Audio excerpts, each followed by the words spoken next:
গত আগস্টে পাকিস্তানে প্রথম টেস্ট চলাকালে বিসিবির নতুন সভাপতি ফারুক আহমেদের বক্তব্যে জোরালো গুঞ্জন ওঠে চন্ডিকা হাথুরু সিংহের সঙ্গে বাংলাদেশের সম্পর্ক শেষ হতে যাচ্ছে।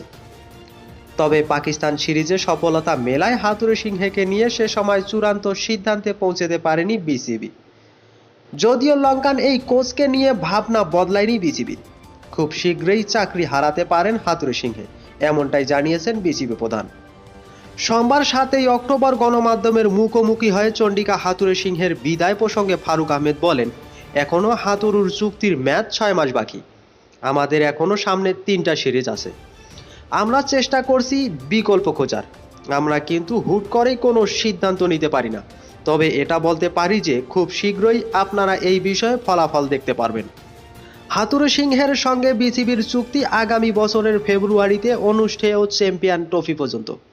বিসিবি যদি তার আগেই তাকে বিদায় করতে চায়, সেক্ষেত্রে চুক্তি অনুযায়ী ক্ষতিপূরণ হিসেবে হাথুরু সিংহকে তখন 3 মাসের বেতন দিতে হবে বিসিবিকে, আয়কর সহ, যা সব মিলিয়ে $1,00,000 উপরে পড়বে।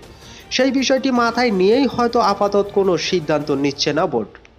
2017 সালে নিজ দেশ শ্রীলঙ্কা জাতীয় দলের কোচের চাকরি নিয়ে বাংলাদেশ দলের দায়িত্ব ছেড়েছিলেন হাথুরু সিংহে। 2023 সালে আবারও বিতর্কিত কোচকে নিয়োগ দেন সদ্য সাবেক বিসিবি সভাপতি নাজমুল হাসান পাপন। দায়িত্ব নেওয়ার পর সেই সময়ের অধিনায়ক তামিম ইকবালের সঙ্গে সরাসরি ঝামেলায় জড়ান এ কোচ। তামিম বাধ্য হন অবসরের মতো কঠিন সিদ্ধান্ত নিতে।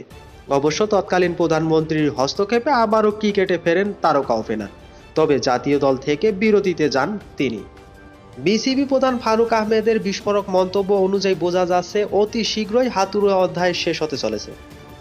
তো হাথুরু সিংহের সম্পর্কে আপনাদের যদি কোনো মন্তব্য থাকে তাহলে অবশ্যই কমেন্টে জানাবেন। আর ভিডিওটি ভালো লাগলে লাইক এবং কমেন্ট করতে ভুলবেন না। সবাই ভালো থাকবেন, সুস্থ থাকবেন। আল্লাহ হাফেজ।